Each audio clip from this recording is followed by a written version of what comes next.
បាទជំរាបសួរពុកម៉ែបងប្អូនទូទៅសិនជនអរគ្នាដែលបានតាមដានស្ដាប់នៅព័ត៌មានជាមួយ Channel យើងខ្ញុំទាំងអស់គ្នាបាទនៅក្នុងថ្ងៃនេះយើងខ្ញុំនឹងសូមជម្រាបជូនបាទដល់ព័ត៌មានមួយបាទតាក់ទងជាមួយនឹងបាទយុវសិស្សម្នាក់ដែលទៅតែប្រឡងបាក់ឌុបភ្លាមបាទធ្លាក់ខ្លួនឈឺរហូតដល់បានបាត់បង់ស្លាប់បាត់បង់ជីវិតតែម្ដងបាទហេតុការណ៍នេះតើនឹងមានរឿងអ្វីកើតឡើងខ្ញុំសូមតាមដានស្ដាប់ទាំងអស់គ្នា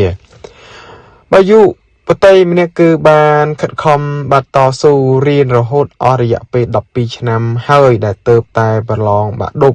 បាទនៅក្នុងឆ្នាំ2025នេះទៅតែបានបញ្ចប់ថ្មីនេះហើយនាងក៏បានបាទប្រឡងបាទចេញលទ្ធផលមកគឺបានជាប់បាក់ឌុបតែម្ដងហើយនាងក៏បានធ្លាក់ខ្លួនឈឺបាទតាំងពីពេលដែលនាងកំពុងតែសិក្សាមកម្លេះរហូតមកដល់បាទពេលនេះដែលនាងបានប្រឡងបាក់ឌុបហើយនោះបាទក៏បានធ្លាក់ខ្លួនឈឺបន្តិចម្ដងបាទជារៀងទៅមុខទៀតរហូតទៅដល់គាត់បាត់បង់ជីវិតតែម្ដងហើយបើតាមមិត្តភ័ក្តិដែលរៀនជាមួយគាត់បានរៀបរាប់ថាបញ្ហានេះគឺបណ្ដាមកពីខូចក្រលៀនបាទគាត់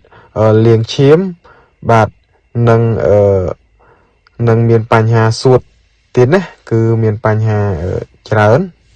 បាទអញ្ចឹងពុកម៉ែបងប្អូនបាទនេះគឺជាអាយុវតីម្នាក់ដែលកំពុងតែសិក្សាណា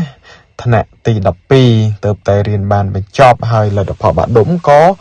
ទទួលបាននៅបាននិទេសល្អប្រសើរផងដែរគឺបានប្រឡងជាប់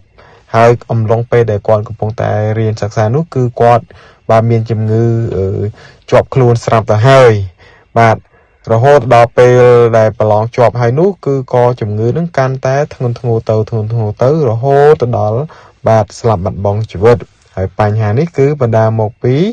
បាទខូចក្រលៀនណាលាងឈាមហើយនឹងបញ្ហាសួតអញ្ចឹងជំងឺច្រើនបាទច្រើនមុខតែម្ដងបាទអញ្ចឹងពិតជាអណោចធម៌មែនតើណាដែលបានកើតទៅជាបញ្ហានេះបាទទាំងវ័យក្មេងណាអញ្ចឹងសូមពុកម៉ែបងប្អូនក៏ដូចជាបងប្អូនដែលជាចំនួនក្រោយយុវវ័យយុវសិស្សអីទាំងអស់បាទអញ្ចឹងក្មេងៗក្តីនោះអញ្ចឹងសូមមេត្តាកុំពិសាគ្រឿងបាទកំប៉ុងណាឬក៏ចំណីអាហារដែលជាកញ្ចប់ដែលមានសារធាតុគីមីឬក៏របស់មិនល្អបាទផុតសុពលភាពហូរឌីលេក្តីនោះអញ្ចឹងសូមមេត្តាការប្រុងប្រយ័ត្នមែនតើណាជាពិសេសអាចបណ្ដាលឲ្យកើតជំងឺបាទ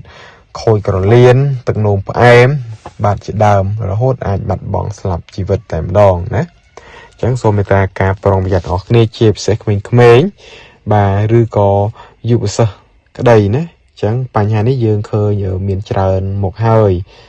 បាទបណ្ដាលឲ្យយើងស្លាប់បាត់បង់ជីវិតដោយសារហូបរបស់របរបាទមានសារធាតុគីមីគ្រឿងកំប៉ុងសារធាតុផ្អែមផ្សេងក្តីនោះអញ្ចឹងសូមប្រុងប្រយ័ត្នទាំងអស់គ្នាបាទពិតជាអនុធម៌មែនតើក្រុមគ្រួសារណាដែលបានបាត់បង់សមាជិកក្នុងក្រុមគ្រួសារអញ្ចឹងសូមចូលរួមរំលែកទុក្ខផងបាទអញ្ចឹង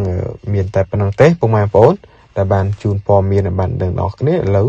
យើងបញ្ចប់បាទសូមតាណានជាមួយខ្ញុំនៅព័ត៌មានបន្តទៀតជារៀងរាល់ថ្ងៃខ្ញុំបាទសូមអរគុណសូមជម្រាបលា